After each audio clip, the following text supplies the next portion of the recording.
Okay, hi everybody. Today we're going to learn how to block out your concept on your grid. So hopefully you have your conceptual sketches now, figuring out what your design is going to be for the view looking toward the fireplace, and more conceptual sketches for your view looking on the patio. And then you're going to use those by picking your favorite idea and now starting to block it out on the grid. So first important note is you can tape your grid down, but you do not want to tape your block out paper down.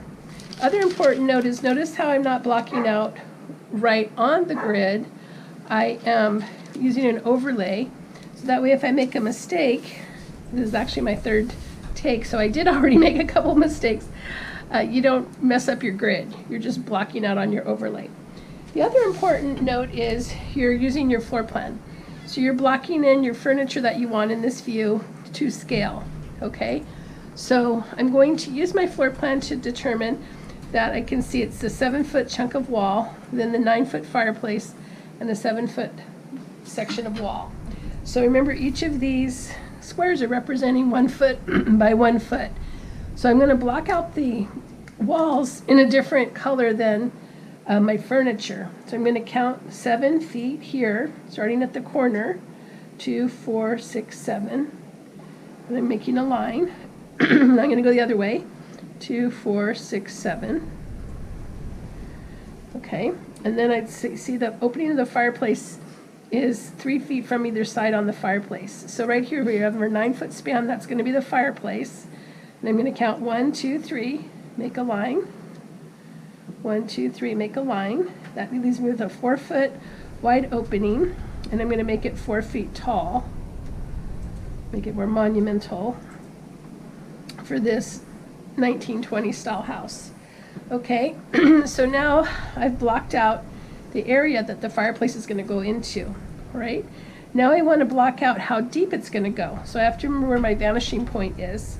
I'm going to count out here on the floor grid 2 squares, 1, 2, and I'm going to use that depth going back toward my vanishing point. So see how, remember, in one point, anything that's parallel to the back wall, like the back of the fireplace, is going to be horizontal, but the side walls are going to angle to the vanishing point. Are you starting to see a fireplace here, I hope? Now notice, if I want the fireplace to go, let's say it's a stone fireplace going floor to ceiling, I'm going to count out across the floor a foot, and this is how I'm giving it that extra thickness for the material on the fireplace. So I'm going to come up across the ceiling grid a foot. Okay, now notice those back lines then become hidden lines for the fireplace. This is where it's attaching to the wall. These front lines are the part you're going to see. So in other words, notice now I'm going to draw the ceiling line in at the intersection of the wall and ceiling. See how the fireplace comes out across the ceiling further out than the wall itself. And same at the floor. See how the fireplace is coming out across the floor a foot. So it's further out than the wall line, which is here. And now here's the corners. Okay, so I have the wall, the fireplace, the wall. You've seen it so far. So on my next layer, just use another color, these lines will come out. Okay, because again, this is just all popping out. So now I need another line right here that is showing the thickness of the material. So if it were, if this is a granite slab, or it's some kind of stone, or it's concrete that you're creating and you're going to do some kind of interesting pattern in it, that's, again, the actual material of the fireplace here. And then this part back in here is the brick or fire brick, or where the actual fire would go. Okay, so now I want to block out the windows on either side. So this is where you want to decide, again, what your concept is. So on this one, I'm going to go ahead and bring a mantle across at 5 feet up. So here's my 5-foot mark. Your horizon line's at 5 feet. So that's your eye height. So here's the thickness of the mantle. And I'm going to use that thickness then to come across here on the front Let's say I'm going to do a shelf that goes all the way across. Okay, so now I want to put the window in around that shelf. So let's say I have, again, it's a 6-foot window, so I'm going to count in a foot here. I'm going to block in these windows. Okay, and so now I want to bring this depth line of the window back to the vanishing point. So I'm going to connect from the corner back toward the point. So it's coming to here. I'm not going to see this one because it's right at my eye height. So here to here would be the opening of the window up over the mantle. Okay, so I'm going to go like this to show the window. Okay, and now I'm going to make this lower part some kind of built-in storage element below that. Okay, so it will end up ultimately being a window. So I have to think about what kind of frame is going in the window. That will go with that Spanish modern style that we talked about, or the ones that you saw on your handout. So let's say it's got wood, frames that go like this. Or maybe it's more contemporary, depending on what your concept is. Are you starting to see it so far? So now notice how you're not going to see a thickness on the mantle. So when you go to render it, you're just going to end up adding darker value here to make it feel like this is sticking out off the wall. Okay? And then it would come out across the side walls a little bit more. Okay. But you're not going to see the returns on that because it's right at your eye level. So the way you could show that there's something up on the mantle would be to, maybe you have an art piece up here with some accessory items, like, candles or sculptural things or something that the artist created up here on the mantle, or, some kind of a collection piece. So that'll show, again, like it's sitting, that there's thickness there. All right, and then I'll show you how to render that later. So now let's talk about how to get the sidewalls. So now if I go over here, I'm going to count that it's 8 feet. This is 8 feet before you get to the 4-foot deep niche. Okay, so I'm going to count 8 squares over. And I'm going to gotta keep that lined up with the corner, which is helpful. And the reason I'm not taping it down is I want to be able to lift it up, take a look at it, and then put it back down. Sometimes that can really help your brain if you're starting to get confused with all those grid squares, by just lifting it up off the grid, and then you can see where you are with things and then putting it back down. Okay? So now I'm going to count 8 squares over, 2, 4, 6, 8, make a line, and connect those lines. Just remember the grid's already in perspective, so if you just follow the grid lines, you're in perspective. So this section of the wall here relates to this 8-foot section right here on the plan. Okay? Remember, and this is 4 feet deep.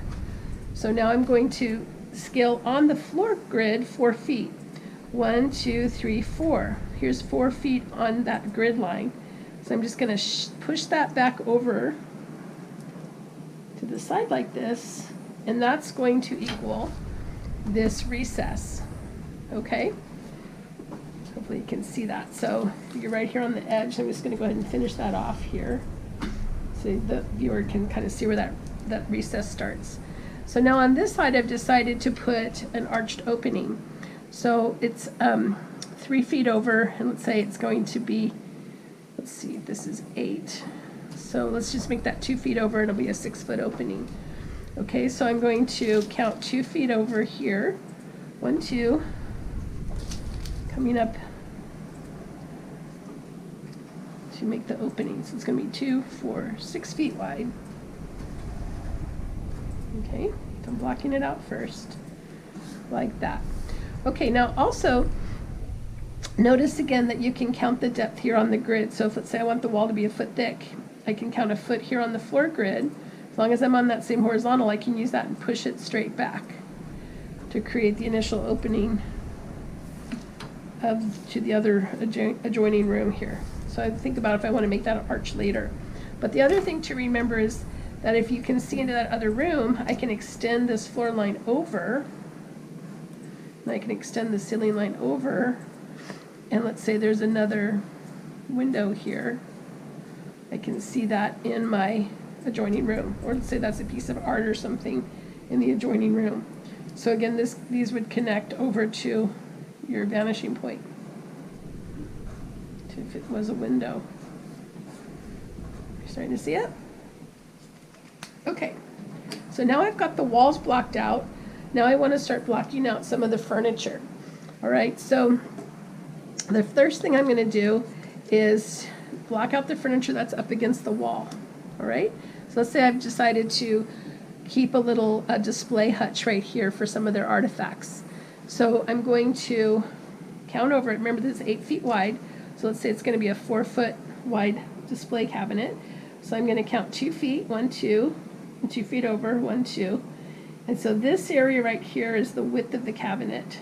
Okay, so now I'm going to count out or block out the footprint. Let's say the cabinet is 2 feet deep, so I'm going to count 2 squares on the floor, 1, 2, coming horizontally out, and then I just follow the grid line, and there's the footprint in perspective. Okay, now I need to know the height. So let's say it's a 3 foot high cabinet, so I'm going to go 1, 2, 3, and just follow those grid lines over to connect, and there's the wall print. So I've got the floor footprint and the wall print, and now I just follow the footprint by bringing those horizontals out and up. So here's my box for that cabinet. So that's what you need for this layer, is you're just going to create boxes. On your next layer, you'll evolve it with detail. Okay, but see, now that you've boxed this size out, you know the proportion. Here's the end of the cabinet, here's the front, here's the top. But you can see you have all of this wall space left. So you might need to think about, am I going to put a piece of art up here? If so, does it need to have a can light or a downlight, recessed downlight over it? Is this an area where I want to put in another accessory item? So, you know, maybe some pieces that they've collected again on that cabinet. And then also notice you've got quite a big wall here, 4 feet wide and 10 feet tall. So that's a large area.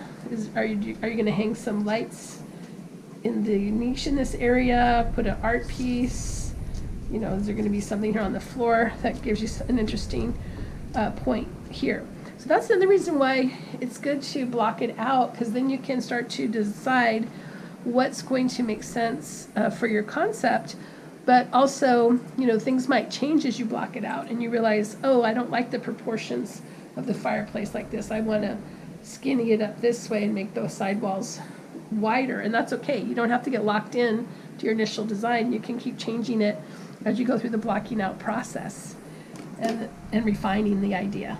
Okay, so now let's say on this side, I might say if I had another opening at 2 feet, I'm going to go ahead and block in the beginning of another opening here. So it feels like the room is continuing on. Okay, so now I want to start to block in the furniture that's out in the middle of the room. So on this one, again, you need to see, okay, so now we're going to block out the furniture out in the middle of the room. Okay, so you can look at the alignments. Notice how my chairs are aligning with this line of the niche and the end of the fireplace, or you can just scale on your plan.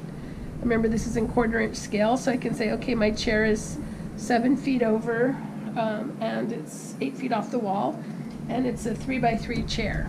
Okay, so now as I look at that, I'm going to use this other color again. So I'm going to say it's aligning with this niche because it's 8 feet over and it's 7 feet from here, so I'm coming out like that, and then it's 3 feet deep, 1, 2, 3 by 3 feet wide to get your footprint. Or again, you can just count 7 squares out, 1, 2, 3, 4, 5, 6, or it was 8 this way, 8 squares out, 7 over, and then that way you can get your footprint. And then I have another chair that's aligning with this one. Now yours might not be this symmetrical. That's okay. I'll show you how to deal with that here in a minute, but let's just keep it to the basics right now. Okay, so there's the 2 chairs, and now I'm going to create a box for those chairs by, again, following my grid line over. So I'm going to come over across to the wall grid. Let's say the seat height is 18 inches, so I'm going to count up 1.5 squares, and then bring this back over to the footprint. So once I've got my one height calculated, now I just follow the footprint. So if this line is horizontal, the line above it is horizontal. This line's going to the point, the line above it's going to the point. This line's horizontal, this line's horizontal. And so forth till I have my cube. And that's going to be the seat height. So at this point, your brain's going to say, oh, no, that's wrong because it's blocking my fireplace. Oh, no, that's right, because remember, things in a room block each other visually, and they overlap as you look across to the wall. So just take a moment, look at the room, and notice how the furniture overlaps the wall visually. That's what you want it to look like. Okay? So the furniture will start to look bigger as it moves towards you. So again, if this is 18 inches, let's say I want the back to be 18 inches high, I can just bring that up and then connect from my point out. And I'm just wanting to keep it kind of a rough stick chair right now. I'll show you how you're going to evolve it with more detail. So again, they're the same chair flanking each other, facing each other. So I'm just going to bring that height over from this chair and then create the box again from going from the point across those verticals. This is horizontal, so this is horizontal. And this is the back height. And come out. Okay, so here's the back, here's the seat, here's the back, and the seat. And can you see the 2 chairs? Okay. I'm going to put a little table or something in between them, or let's say a little ottoman they collected. So again, I'm going to block that out here between the chairs. And let's say it's just a lower footstool. So I'm just going to go a little bit lower than the seat height to bring up the place they can rest their legs if they want to. It's always pleasant to kick your feet up. Okay, so here's some kind of a little thing that we'll define what that is later. Okay, and then let's say they wanted to have an area rug on the floor again, or before we put that in, let's look at if you wanted to do a detail in the floor. So see, I have this curve in the floor, and the way I've just calculated is it's going to go from the 8 feet to the 8 feet. So remember, this is 8 feet deep, and this opening starts at 8 feet off the back wall. And then here would be my apex point off the fireplace. So I just have to, again, using my scale, determine where that apex point is falling so I can count it out. So from the facade, it's coming out, let's call it 12 feet, okay? So I'm going to count out from here, from the back wall, 12 squares. 2, 4, 6, 8, 10, 12. So right here is that apex point. Okay, so all I have to do to create that curve in the line is I'm going to connect from this to here, and I'm going to hit that 12-foot mark. Okay. Okay. So let's say I was going to have a step down right there. Okay, so I can drop it down, say just 6 inches. Remember, I can count here 6 inches. And drop that down, and then just draw another band across. Okay, so that means that this piece is going to go down lower, and this would go down lower, and this will all be a place where you step up, so that, again, depending on your concept, that could make sense, where this is creating a little island or something in the room. And so this also creates an opportunity to put maybe something decorative, or let's say if this is hardwood, I'm going to do a ceramic tile here, or maybe a copper, something interesting that's a texture that creates shine or sheen. And then I'm switching to the patio let's say I'm doing like large 2x2 pavers or something out on the patio, I'm going to do a floor that relates to that on this section. Now you don't have to do a level change like that, but maybe that curved line was just, again, a transition between materials from ceramic tile to wood, or from carpet to the wood, or, you know, whatever concept you're using for your floor. Okay? Hopefully that's clear. So now while you're starting to get your block out, you can see you have these areas in the foreground that you might want to consider. So again, once you have this area of the niche, you can say, maybe I'll put a sculpture over here. I'm going to use the little bit left of the grid to block in a pedestal. Again, these should be coming from your vanishing point.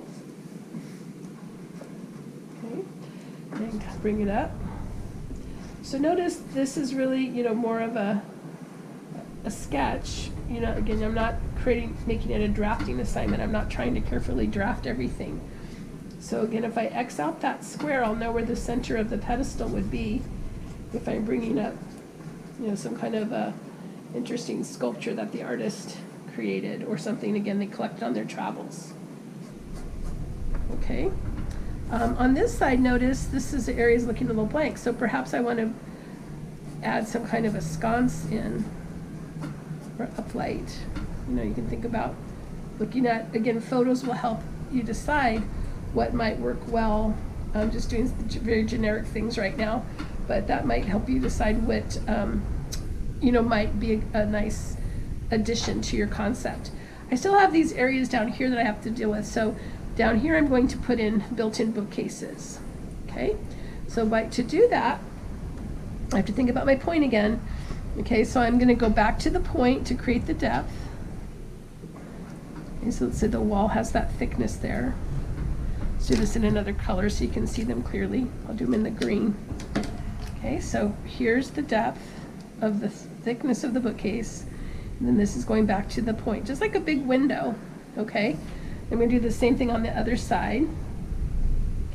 So this is going back the same thickness. Okay, so now your shelves are going to sit into that depth. So you can use the grid to help you space the shelves. So let's say here's the shelf and here's the shelf. Have you seen it? They both fall underneath your eye level. So you're going to see the top of the shelf by connecting this back line back toward the vanishing point. So again, so here would be the front face and here's the back face of the shelf. So here, I'll just put a double thickness here. Here's the front face, then I'm connecting back to my point, and that gives me the top of the shelf.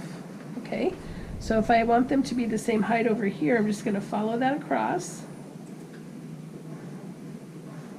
So again, from here, here's the thickness of the shelf. I'm going to go back toward my point,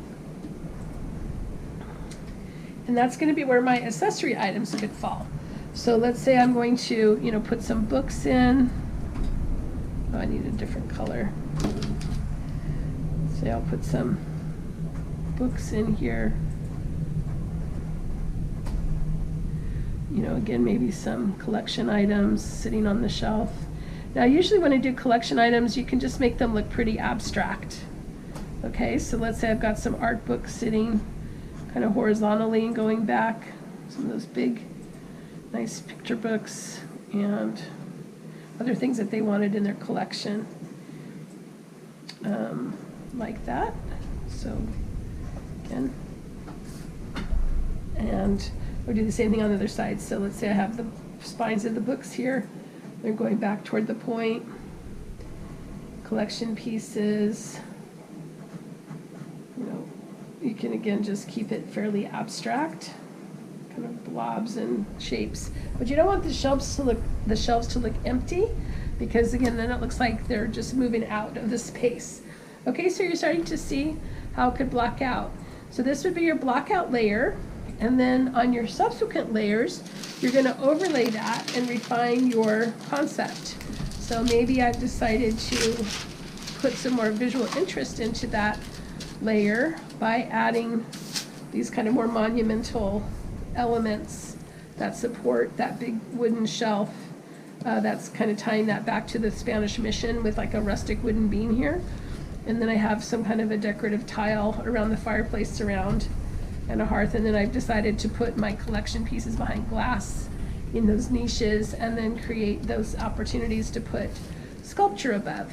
So you can see how my concept starts to change and refine as I went through the layers. I also decided to remove the header here and just do, again, more monumental partition between the room, and this is where the dining room falls. And I decided to elongate those chairs into more of a chaise lounge facing the fire. So this is my point. You know, from one concept, you're going to start to emerge into your full concept, you know, as you start to block it out. So don't be afraid to change things up and, you know, make them into a whole different concept as you go, as long as it relates back to your initial brainstorming concept that you were hoping to portray.